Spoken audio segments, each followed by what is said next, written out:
Welcome back, guys. Deathbringer here. So, today we are gonna do the Catacombs of Carthus, as you can see. The game helps me with the intro. So, this area, for most people, this area was kinda anticlimactic. And remember, the developers always, they are still updating the game, adding details right and left in all the levels and changing some visual stuff. They also balance in enemies and stuff. Like, they don't do those things with public patches and stuff. So the first time most of you, like, if you played the game near the release or even 6 or 7 months ago, that area felt really empty. Really empty. Like, there is this huge space here that is just there. Like, you don't feel really immersed. Like, you don't feel like this is supposed to be some kind of catacombs, because pretty much, like, and many people try to think about the catacombs of Dark Souls 1, and if you think the level design there was perfect for catacombs, at least near perfection, because you can't really have a perfect thing, really. So anyway, it had close alleys, it had the respawning gimmick. So in regards to that, this area feels so much toned down. And remember, it's after the Abyss Watchers. That means the players that come here are experienced about the game. They are experienced. They know at least the basics of the combat to get here. So it's really odd, and especially when the Cathedral of the Deep and the Pharaoh Keep really test your skills to know where you are and where you are going, especially the Pharaoh Keep. This area seems way toned down on that. It's just go straight, and that's the way, and that's it, with some optional stuff that some of us we will miss.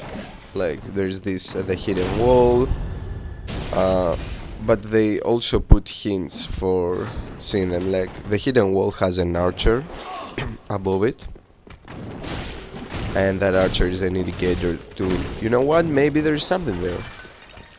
Anyway, these enemies, as you can see, really give me trouble. Actually, there's an easier way to fight them. Yeah, there's an easier way to fight them. Something like a weapon with more poise damage will do wonders versus them. Even the scythe with the headshot mechanic works really good. We will see if I'm gonna use it in this run. Yeah, even the curvature will do wonders versus them, because you can just stun lock them to a loop. So anyway, yeah, the catacombs. The first gimmick of the catacombs is that some enemies will respawn, and From Software is nice enough to place one enemy solo at the start of the area, and they will show you, you know what, if it has bright white eyes, it's gonna respawn. The other gimmick of the catacombs is that little traps you saw there. So those traps in New Game Plus 7 will do actual damage. In the regular New Game, they're just there for just to stagger you, so the enemies can't come on you out. Just for that, just to stagger you. Also, you can argue that the upper level of the catacombs is pretty dangerous because you can fall off the edge, but that doesn't even add up, because there was an optional area in the Cathedral of the Deep that was way harder than that.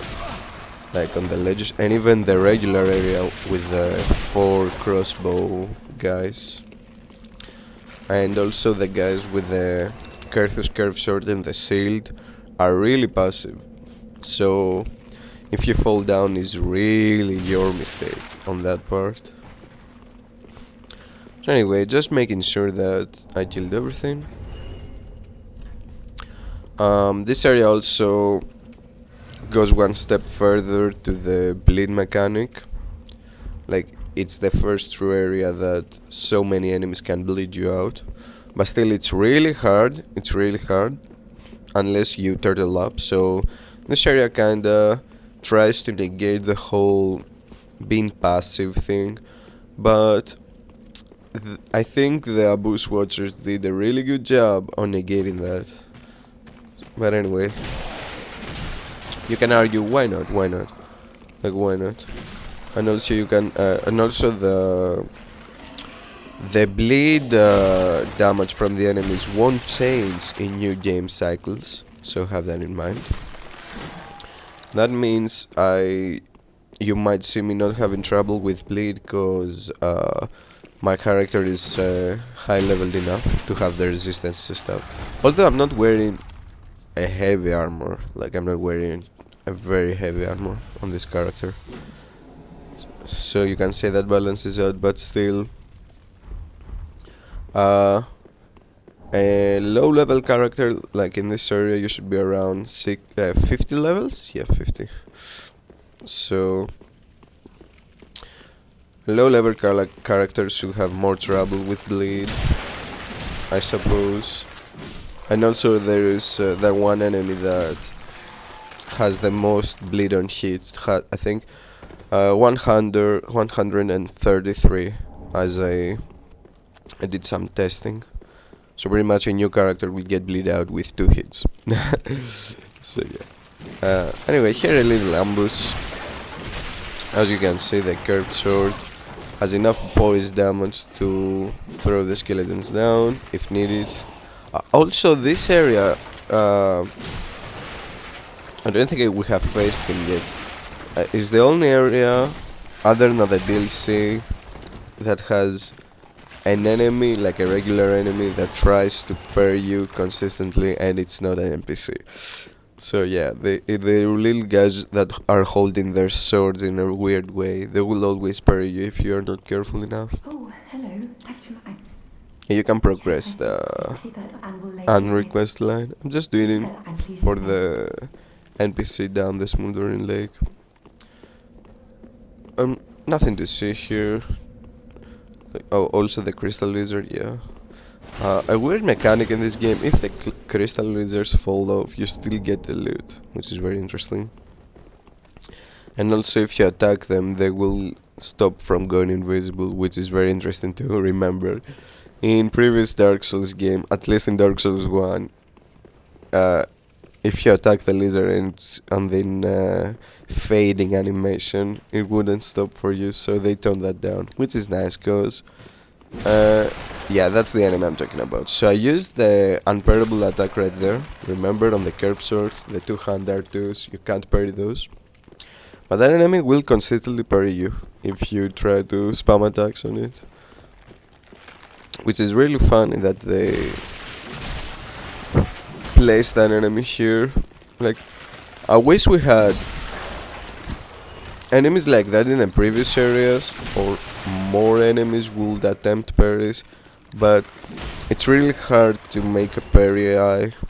Like, how you do that? You can take the inputs of the player, and that's directly cheating, because your AI will never miss the parry.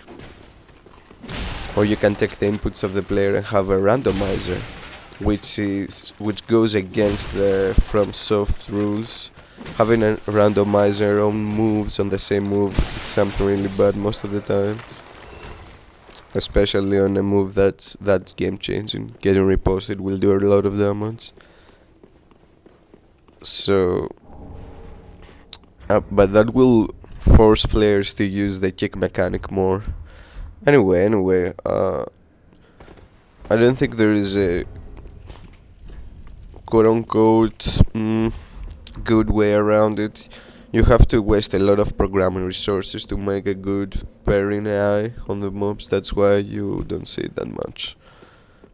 So anyway, here we get introduced to another gimmick. Actually, if you break some items in this area, like they will spawn these little affinity kind of things. Which ties to the lore too, because you know, the skeletons are coming alive because of the abyss.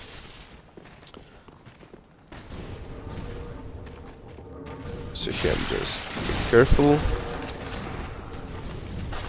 Again, the guy that tries to parry you. Here I trade badly.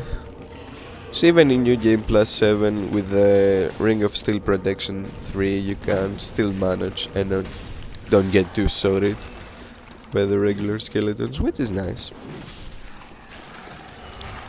Both of these, all the three of them will respawn, by the way, so that's a thing.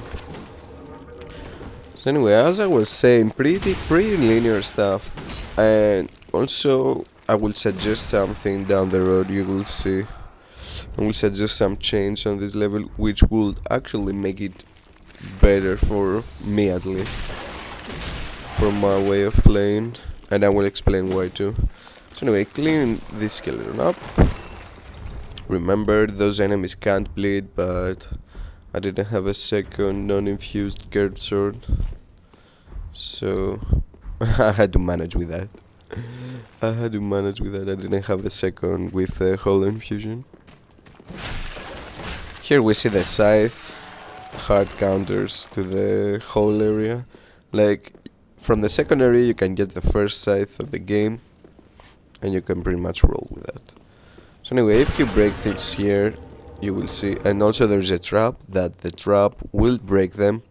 Nice interaction, too bad I think it's the only place we see it. Really nice interaction, really nice ambush. So first is introduction to those kind of enemies, which it's very rare for From Software. Oh no, it's not the first introduction. What am I saying? It's the first time you see one of those enemies getting reborn with the white eyes, I think.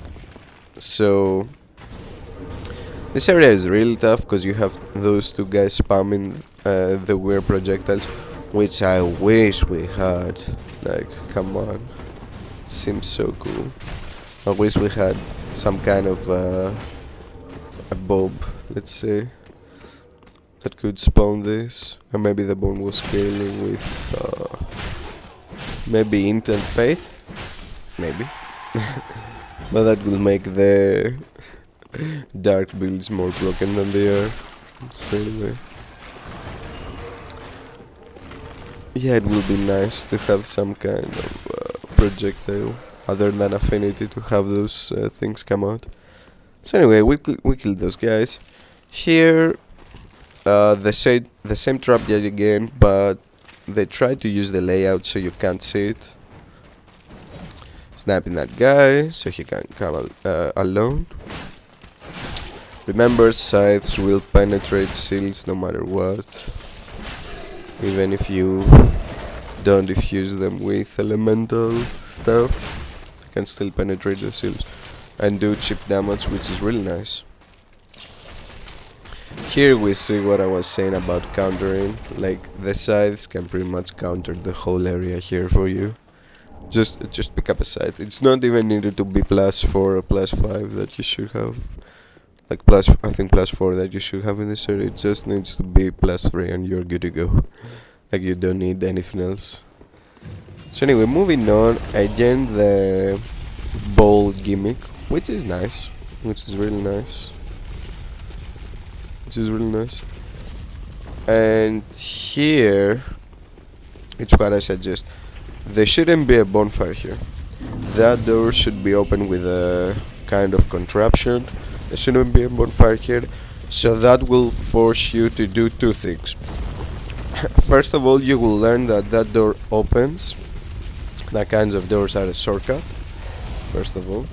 And second of all, if you die and you have missed stuff upstairs, you have to start all over again. And maybe the second time around, you might find the secrets, you might see them. And the shortcut will also help you a lot to realize that there is a shortcut over there too, which in my first playthrough I actually missed. I didn't know you can open this kind of doors, so in the whole skeleton room with all the skeletons I kind of missed it. So that's I think. Like it will be really nice to have that. Like imagine that you have to play the level over again, learn the enemies better, and maybe that will force you to find the shortcut at the start of the level, which is on the right side. So maybe you will find that, and then you drop down there into the second shortcut that you just opened, and everything will be much better. The only downside to that is that at some point you have to use maybe a bone, maybe a homeward bone, but I can argue that at this point you have 9 to 10 Estus flask and they're +3 +4 I think, so they're enough I believe on the new game cycle. They're enough to even clear the optional areas, like to clear the whole area in one row if you know what you're doing. And if you don't, it's fine to just homeward bone out, just go back to the Bushwatcher's bonfire and just come again, because there are a lot of other areas in these games that kinda force you to do that. Like I believe the first time you played Cathedral of the Deep, you didn't clear all the optional stuff, and even if you do, you had to go to the bonfire again at some point using a shortcut of some sort. So anyway, yeah, I think that will be a really good change, like a really good change on that, in that regard. Yeah, here I think that thing is stuck up there, yeah, but we can still hit it, so that's a plus. Yeah, I think I will go all the way around to kill that. I think it got bugged out on the upper floor. Yeah, remember guys, there will always be bugs, whatever you do. Yeah, working as intended, boys, working as intended. This little area with the slimes, remember the first time you play the game you won't have as much items, and if you don't have a torch or a fire weapon of any sort, the slimes will be annoying and the bone wheels will get you. No, I'm just kidding, the bone wheels in this game suck. I'm just kidding, boys. The bone wheels in this game are so heavily nerfed. Like I can't see how you can die to the bone wheels. Like in Dark Souls 1, the bone wheels were terrifying, and I'm not even talking about 2 or 3. I'm not even talking about 2 or 3. Even one of them could kill you really easily. So anyway, killing that.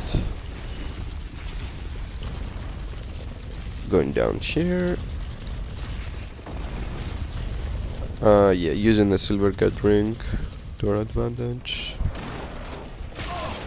And here we see the bone wheel. That was new game +7 damage. That little tick you see. That little tick you see. It's just a joke, man. It's just a plain joke. Yeah, they made them to a meme mob.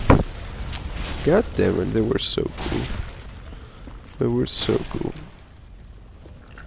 God damn it. So anyway, this section is kind of boring because we have to kill all the slimes, but you gotta do what you gotta do. I mean, like this challenge sometimes needs patience a lot, and it's a good thing. You can chill out on those easier sections. Yeah, holy shit, they were so nerfed. Oh my god. Holy. Yeah, they made them to a joke mob, basically. Basically. God damn it. And they are in an optional area too. Why make them such a joke? Like, you don't have to go here to progress the level. It will be so much better if they were just in Dark Souls 1. But no. That was the decision they made, we have to respect it. Maybe they had their reasons. Like, what's the loot here? Yeah, the loot here is actually one of the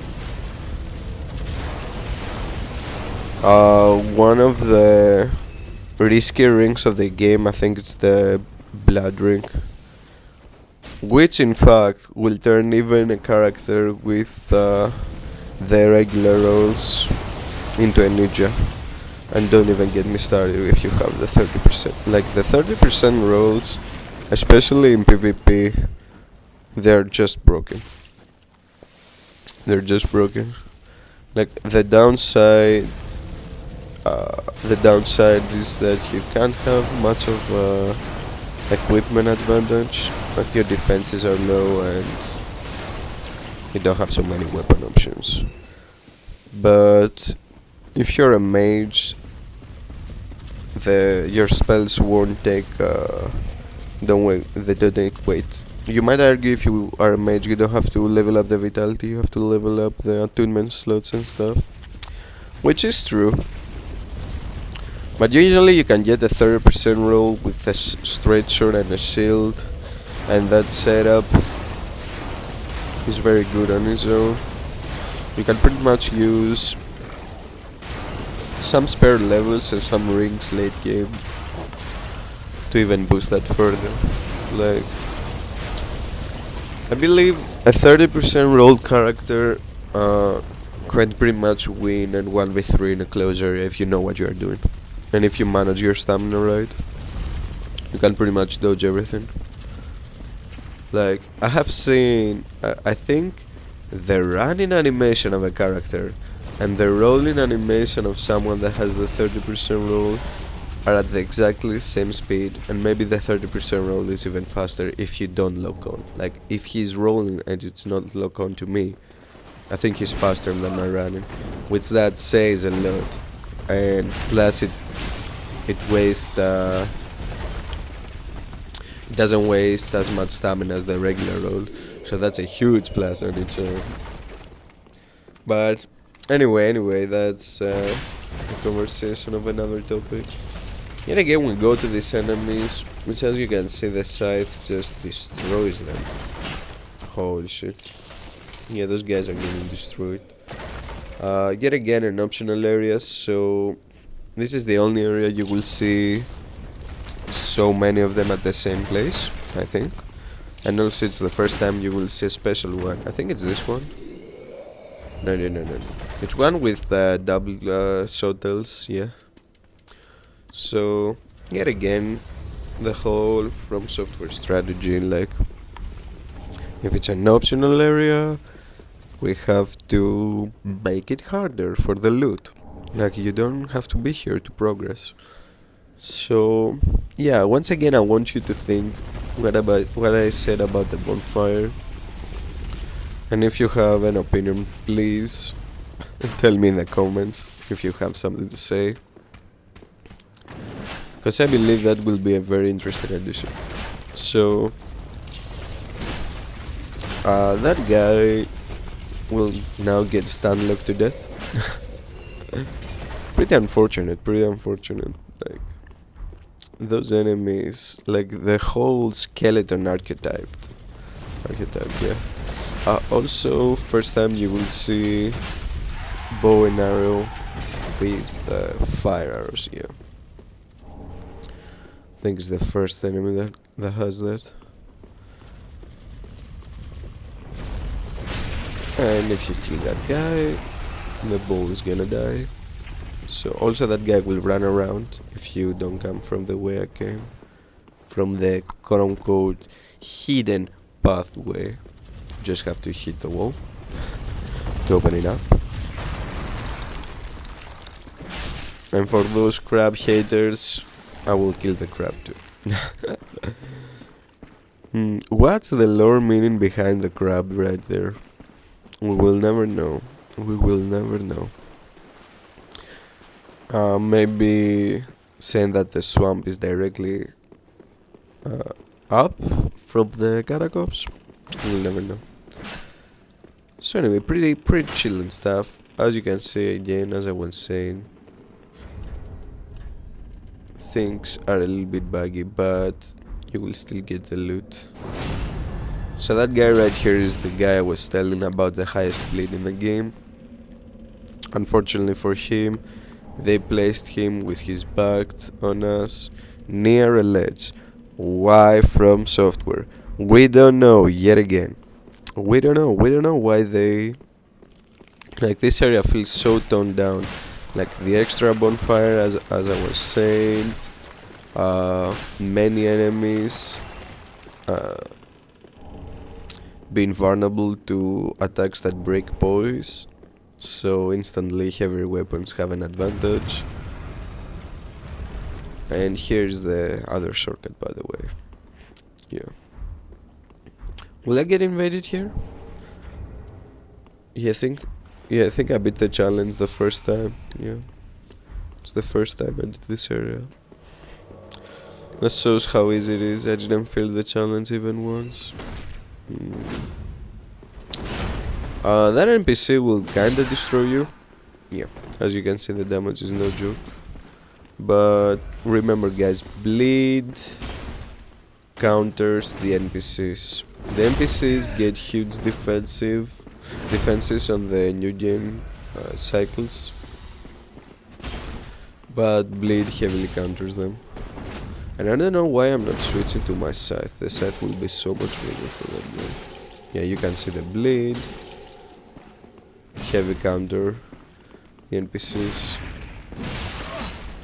Here I think I could finish him off, but yet again, weird resistances of the NPCs. They have crazy resistances, actually. They have crazy resistances. So yeah, bleed will flat out counter everything, because it does flat damage to their HP. So anyway, moving on. Here, a very interesting gimmick that will kind of force you to break the bridge. And the bridge doubles as a ladder to go down, which is really smart, actually. And I think it's the only area with that much individual enemies spawning at the same time.